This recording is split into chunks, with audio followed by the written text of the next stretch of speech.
ਸ੍ਰਿਸ਼ਟੀ ਰਚਨਾ। ਗੁਰਮਤਿ ਵਿੱਚ ਸ੍ਰਿਸ਼ਟੀ ਰਚਨਾ ਦੇ ਸਿਧਾਂਤ ਬਾਰੇ ਜੋ ਵਿਚਾਰ ਪ੍ਰਗਟਾਏ ਗਏ ਹਨ, ਮੈਂ ਆਪ ਜੀ ਦੇ ਨਾਲ ਉਹਨਾਂ ਵਿਚਾਰਾਂ ਦੀ ਸਾਂਝ ਪਾਉਣ ਲੱਗਾ ਹਾਂ। ਇਹ ਵਿਚਾਰ ਸੰਸਾਰ ਦੇ ਬਾਕੀ ਮਤਾਂ ਨਾਲੋਂ ਬਿਲਕੁਲ ਭਿੰਨ ਹਨ। ਪਹਿਲਾਂ ਤਾਂ ਸ੍ਰਿਸ਼ਟੀ ਰਚਨਾ ਬਾਰੇ ਪੂਰੀ ਤਰ੍ਹਾਂ ਜਾਣ ਸਕਣਾ ਹੀ ਅਸੰਭਵ ਹੈ, ਪਰ ਫਿਰ ਵੀ ਮਨੁੱਖ ਨੇ ਸ੍ਰਿਸ਼ਟੀ ਰਚਨਾ ਦੇ ਇਸ ਰਹੱਸ ਨੂੰ ਜਾਣਨ ਦੀ ਕੋਸ਼ਿਸ਼ ਕੀਤੀ ਹੈ।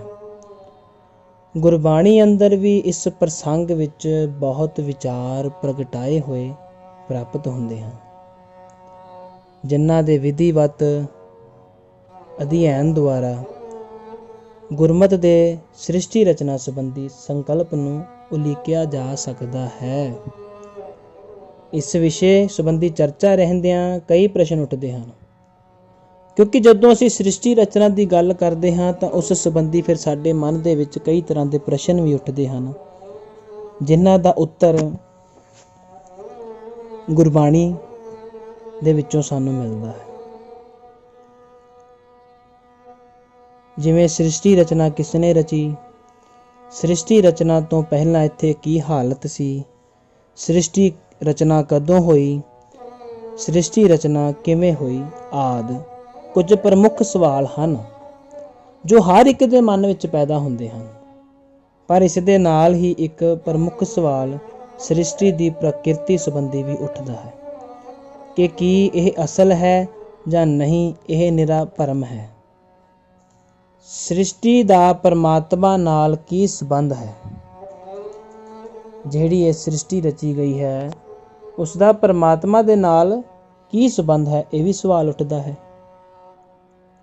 ਇਹਨਾਂ ਸਾਰੇ ਪ੍ਰਸ਼ਨਾਂ ਨੂੰ ਗੁਰਮਤਿ ਦਰਸ਼ਨ ਦੇ ਸੰਦਰਭ ਵਿੱਚ ਇਸ ਤਰ੍ਹਾਂ ਬਿਆਨ ਕੀਤਾ ਗਿਆ ਹੈ, ਜਿਵੇਂ ਕਿ ਪਹਿਲਾ ਪ੍ਰਸ਼ਨ ਇਹ ਉੱਠਦਾ ਹੈ ਕਿ ਸ੍ਰਿਸ਼ਟੀ ਰਚਨਾ ਤੋਂ ਪਹਿਲਾਂ ਦੀ ਸਥਿਤੀ ਕੀ ਸੀ, ਭਾਵ ਕਿ ਜਦੋਂ ਇਹ ਸ੍ਰਿਸ਼ਟੀ ਨਹੀਂ ਬਣੀ ਹੋਈ ਸੀ, ਉਸ ਤੋਂ ਪਹਿਲਾਂ ਦੀ ਜਿਹੜੀ ਹਾਲਤ ਸੀ, ਉਸ ਤੋਂ ਪਹਿਲਾਂ ਦੇ ਕੀ ਹਾਲਾਤ ਸਨ, ਉਸ ਬਾਰੇ ਗੁਰਬਾਣੀ ਦੇ ਰਾਹੀਂ ਅਸੀਂ ਉਸ ਨੂੰ ਕਲਪਨਾ ਕਰ ਸਕਦੇ ਹਾਂ। ਪਰ ਜੇਕਰ ਅਸੀਂ ਕਹਿ ਲਈਏ ਕਿ ਅਸੀਂ ਹੂ-ਬ-ਹੂ ਕਲਪਨਾ ਕਰ ਸਕਦੇ ਹਾਂ ਕਿ ਉਹ ਚੀਜ਼ ਕਿਸ ਤਰ੍ਹਾਂ ਦੀ ਸੀ, ਉਸ ਸਮੇਂ ਕਿਸ ਤਰ੍ਹਾਂ ਦਾ ਮਾਹੌਲ ਸੀ, ਤਾਂ ਇਹ ਅਸੰਭਵ ਹੈ। ਹੁਣ ਜਿਵੇਂ ਕਿ ਇਹ ਪ੍ਰਸ਼ਨ ਉੱਠਦਾ ਹੈ ਕਿ ਸ੍ਰਿਸ਼ਟੀ ਰਚਨਾ ਤੋਂ ਪਹਿਲਾਂ ਦੀ ਸਥਿਤੀ, ਗੁਰਬਾਣੀ ਅਤੇ ਭਾਈ ਗੁਰਦਾਸ ਜੀ ਦੀ ਰਚਨਾ ਤੋਂ ਇਹ ਪਤਾ ਲੱਗਦਾ ਹੈ ਕਿ ਇਸ ਬ੍ਰਹਿਮੰਡ ਦੀ ਹੋਂਦ ਤੋਂ ਪਹਿਲਾਂ ਵਾਲਾ ਸਮਾਂ ਕਿਸ ਤਰ੍ਹਾਂ ਦਾ ਸੀ।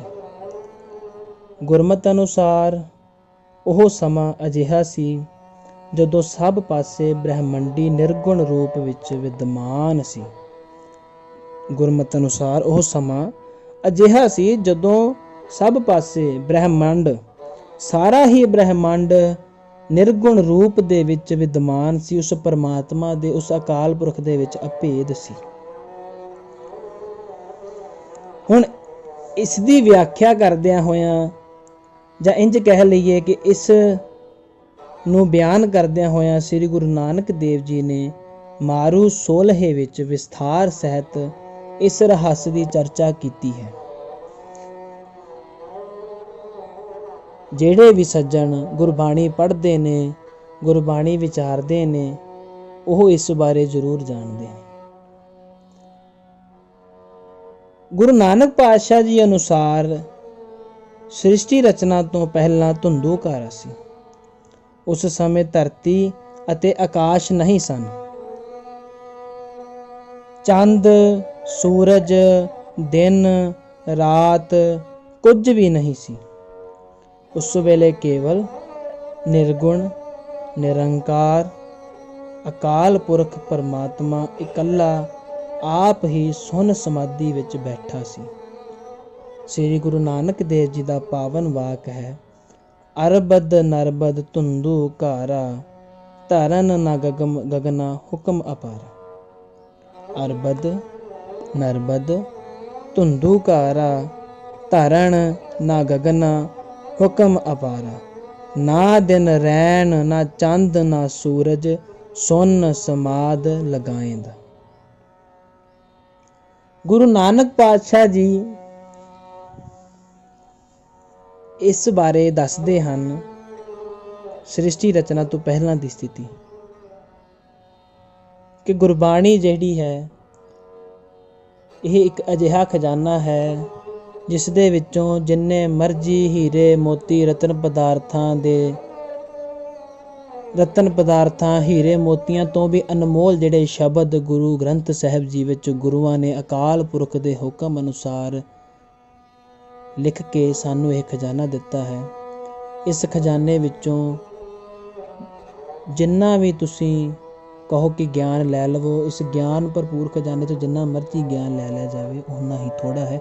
ਇਹ ਗਿਆਨ ਕਦੀ ਮੁੱਕਦਾ ਨਹੀਂ, ਇਹ ਖਜ਼ਾਨਾ ਕਦੀ ਖਾਲੀ ਨਹੀਂ ਹੋ ਸਕਦਾ। ਗੁਰੂ ਨਾਨਕ ਪਾਤਸ਼ਾਹ ਜੀ ਫਰਮਾਉਂਦੇ ਹਨ, ਆਰਬਦ ਨਰਬਦ ਧੁੰਦੁਕਾਰਾ, ਤਰਨ ਨਾ ਗਗਨਾ ਹੁਕਮ ਅਪਾਰਾ, ਨਾ ਦਿਨ ਰੈਣ ਨਾ ਚੰਦ ਨਾ ਸੂਰਜ, ਸੁਨ ਸਮਾਦ ਲਗਾਏਂਦਾ। ਹੁਣ ਅਰਬਦ ਨਰਬਦ ਧੁੰਦੁਕਾਰਾ, ਅਰਬਦ ਤੋਂ ਭਾਵ ਹੈ 10 ਕਰੋੜ ਸਾਲ, ਤੇ ਨਰਬਦ ਨਾ ਅਰਬਦ ਭਾਵ ਕਿ ਜੋ ਗਿਣਤੀ ਤੋਂ ਪਰੇ ਹੈ।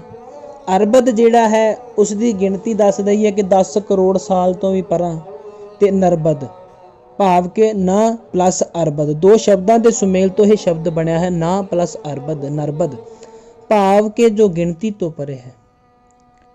ਧੁੰਦੁਕਾਰਾ ਘੁੱਪ ਹਨੇਰਾ, ਘੁੱਪ ਹਨੇਰਾ ਜਿਸ ਵਿੱਚ ਕੁਝ ਵੀ ਪਤਾ ਨਹੀਂ ਲੱਗ ਸਕਦਾ ਕਿ ਇੱਥੇ ਕੀ ਕੁਝ ਪਿਆ ਹੈ, ਉਹ ਹਾਲਤ ਜਿਸ ਬਾਬਤ ਕੋਈ ਵੀ ਮਨੁੱਖ ਕੁਝ ਨਹੀਂ ਦੱਸ ਸਕਦਾ। ਜਿਸ ਤਰ੍ਹਾਂ ਅਸੀਂ ਘੁੱਪ ਹਨੇਰੇ ਦੇ ਵਿੱਚ ਤੁਰੇ ਜਾਂਦੇ ਹੋਈਏ ਤੇ ਸਾਡੀਆਂ ਅੱਖਾਂ ਖੁੱਲੀਆਂ ਵੀ ਤਾਂ ਵੀ ਕੁਝ ਨਹੀਂ ਦੇਖ ਸਕਦੀਆਂ ਕਿ ਅੱਗੇ ਕੋਈ ਚੀਜ਼ ਪਈ ਹੈ, ਕੋਈ ਰੋੜਾ ਪਿਆ ਹੈ ਰਸਤੇ ਦੇ ਵਿੱਚ, ਜਾਂ ਘਰ ਦੇ ਵਿੱਚ ਹੀ ਅਸੀਂ ਤੁਰੇ, ਬੱਤੀ ਬੰਦ ਹੋ ਜਾਵੇ, ਲਾਈਟ ਚਲੀ ਜਾਵੇ, ਤਾਂ ਅਸੀਂ ਜਦੋਂ ਤੁਰਦੇ ਹੋਈਏ ਤਾਂ ਸਾਨੂੰ ਹਨੇਰੇ ਵਿੱਚ ਨਹੀਂ ਪਤਾ ਲੱਗਦਾ ਕਿ ਸਾਡੇ ਅੱਗੇ ਕੋਈ ਚੀਜ਼ ਪਈ ਹੈ ਜਾਂ ਨਹੀਂ। ਹੁਣ ਇਸੇ ਪੰਕਤੀ ਦੇ ਅਰਥ ਨੂੰ ਅੱਗੇ ਸਪਸ਼ਟ ਕਰਦੇ ਹਾਂ ਕਿ ਜਗਤ ਦੀ ਰਚਨਾ ਤੋਂ ਪਹਿਲਾਂ ਬੇਅੰਤ ਸਮਾਂ ਜਿਸ ਦੀ ਗਿਣਤੀ ਦੇ ਵਾਸਤੇ ਅਰਬਦ ਨਰਬਦ ਲਫ਼ਜ਼ ਦੀ ਵਰਤੇ ਨਹੀਂ ਜਾ ਸਕਦੇ। ਅਰਬਦ ਨਰਬਦ ਭਾਵ ਕਿ ਗੁਰੂ ਸਾਹਿਬ ਜੀ ਨੇ ਇੱਕ ਉਦਾਹਰਣ ਦਿੱਤੀ ਹੈ, ਪਰ ਗੁਰਬਾਣੀ ਇਹ ਵੀ ਦੱਸਦੀ ਹੈ ਕਿ ਨਰਬਦ ਅਰਬਦ ਜਿਹੜੇ ਲਫ਼ਜ਼ ਨੇ ਉਹ ਵਰਤੇ ਵੀ ਨਹੀਂ ਜਾ ਸਕਦੇ। ਇੰਨਾ ਸਮਾਂ ਪਹਿਲਾਂ ਦੀ ਗੱਲ ਕਰ ਰਹੇ ਆ ਗੁਰੂ ਨਾਨਕ ਦੇਵ ਜੀ ਕਿ ਐਸਾ ਘੁੱਪ ਹਨੇਰੇ ਦੀ ਹਾਲਤ, ਅਜਿਹੀ ਹਾਲਤ ਜਿਸ ਦੀ ਬਾਬਤ ਕੁਝ ਵੀ ਕਹਿਣਾ ਅਸੰਭਵ ਹੈ, ਕਲਪਨਾ ਵੀ ਨਹੀਂ ਕੀਤੀ ਜਾ ਸਕਦੀ, ਅਜਿਹਾ ਹਨੇਰਾ ਸੀ। ਅਗਲੀ ਪੰਕਤੀ ਹੈ, ਧਰਨ ਨਾ ਗਗਨਾ ਹੁਕਮ ਅਪਾਰਾ। ਧਰਨ ਤੋਂ ਭਾਵ ਹੈ ਧਰਤੀ, ਗਗਨ ਤੋਂ ਭਾਵ ਹੈ ਆਕਾਸ਼। ਤਦੋਂ ਨਾ ਧਰਤੀ ਸੀ ਨਾ ਆਕਾਸ਼ ਸੀ, ਨਾ ਦਿਨ ਰੈਣ ਨਾ ਚੰਦ ਨਾ ਸੂਰਜ, ਸੁਨ ਸਮਾਦ ਲਗਾਏਂਦਾ। ਹੁਣ ਰੈਣ ਤੋਂ ਭਾਵ ਹੈ ਰਾਤ, ਦਿਨ ਨੂੰ ਅਸੀਂ ਜਾਣਦੇ ਹਾਂ, ਦਿਨ ਤੋਂ ਭਾਵ ਕਿ ਜਿਹੜਾ ਅਸੀਂ ਉਜਾਲਾ ਦੇਖਦੇ ਹਾਂ, ਵੀ ਨਾ ਦਿਨ ਸੀ, ਰੈਣ ਤੋਂ ਭਾਵ ਹੈ ਕਿ ਰਾਤ। ਸੁਨ ਤੋਂ ਭਾਵ ਹੈ ਸੁੰਝ, ਜਦੋਂ ਸ਼ਾਂਤੀ ਹੁੰਦੀ ਹੈ ਸਾਡੇ ਚਾਰੇ ਪਾਸੇ, ਕੋਈ ਮਾੜਾ ਜਿੰਨਾ ਵੀ ਚੂੰ ਚੈਂ ਦਾ ਰੌਲਾ ਵੀ ਨਾ ਹੋਵੇ, ਸ਼ਾਂਤੀ ਹੋਵੇ, ਉਹਨੂੰ ਆਂਦੇ ਨੇ ਸੁੰਝ। ਨਾ ਚੰਦ ਸੀ ਨਾ ਸੂਰਜ ਸੀ, ਨਾ ਹਵਾ ਸੀ ਨਾ ਪਾਣੀ ਸੀ, ਕੁਛ ਵੀ ਨਹੀਂ ਸੀ ਉਸ ਸਮੇਂ। ਸੁਨ ਸਮਾਦ ਲਗਾਏਂਦਾ, ਉਹ ਸਮਾਧੀ ਜਿਸ ਵਿੱਚ ਪ੍ਰਭੂ ਦੇ ਆਪਣੇ ਆਪ ਤੋਂ ਬਿਨਾਂ ਹੋਰ ਕੁਝ ਵੀ ਨਹੀਂ ਸੀ। ਨਾ ਦਿਨ ਰੈਣ ਨਾ ਚੰਦ ਨਾ ਸੂਰਜ, ਸੁਨ ਸਮਾਦ ਲਗਾਏਂਦਾ, ਕਿ ਨਾ ਦਿਨ ਸੀ ਨਾ ਰਾਤ ਸੀ, ਨਾ ਚੰਦਰਮਾ ਸੀ ਨਾ ਸੂਰਜ ਸੀ। ਉਹ ਇਕੱਲਾ ਪਰਮਾਤਮਾ ਸਮਾਧੀ ਦੇ ਵਿੱਚ ਲੀਨ, ਆਪਣੇ ਆਪ ਦੇ ਵਿੱਚ ਹੀ ਲੀਨ ਹੋ ਕੇ ਇਸ ਸ੍ਰਿਸ਼ਟੀ ਦੇ ਵਿੱਚ ਸਮਾਧੀ ਲਗਾਈ ਬੈਠਾ ਸੀ।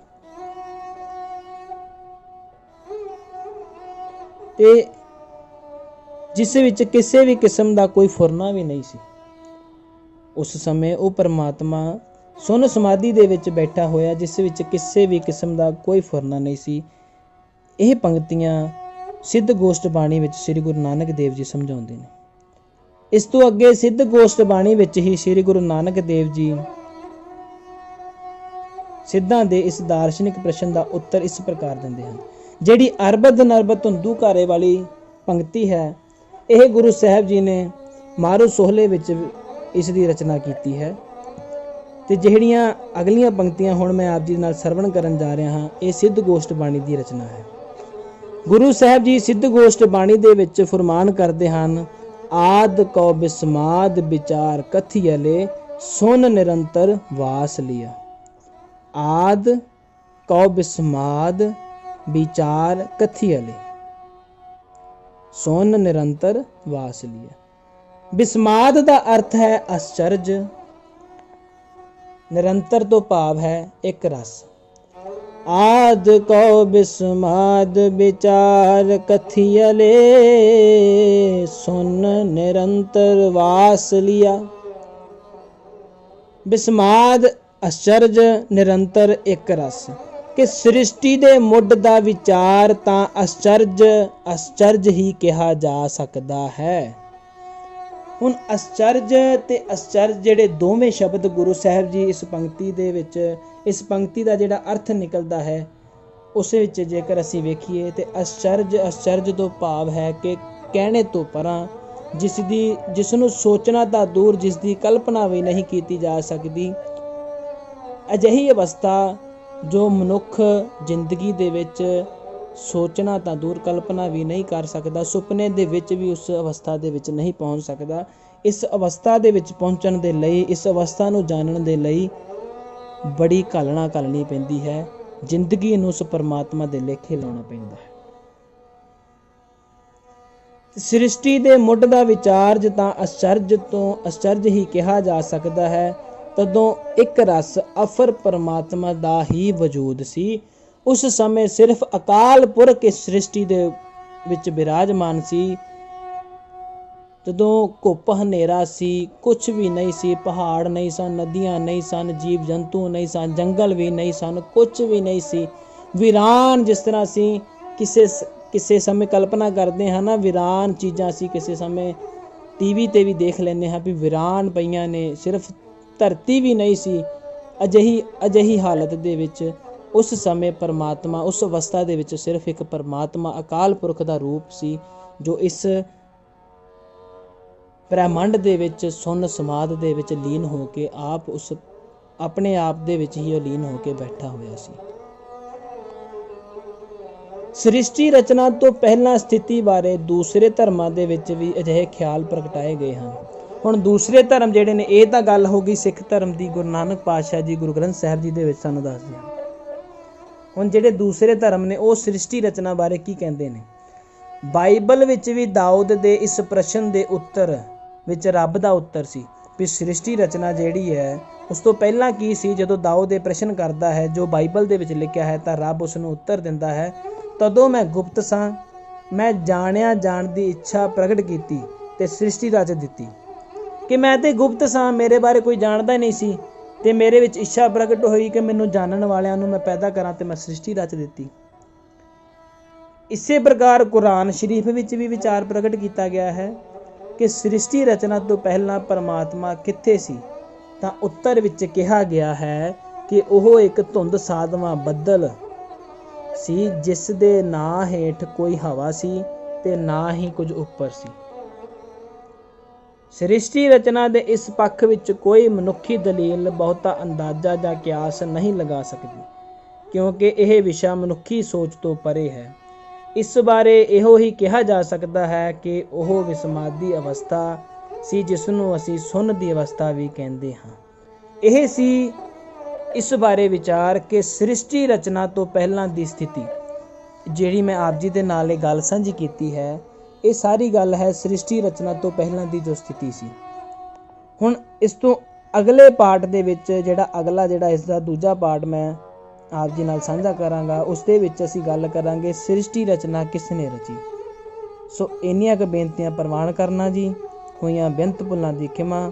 ਵਾਹਿਗੁਰੂ ਜੀ ਕਾ ਖਾਲਸਾ, ਵਾਹਿਗੁਰੂ ਜੀ ਕੀ ਫਤਿਹ।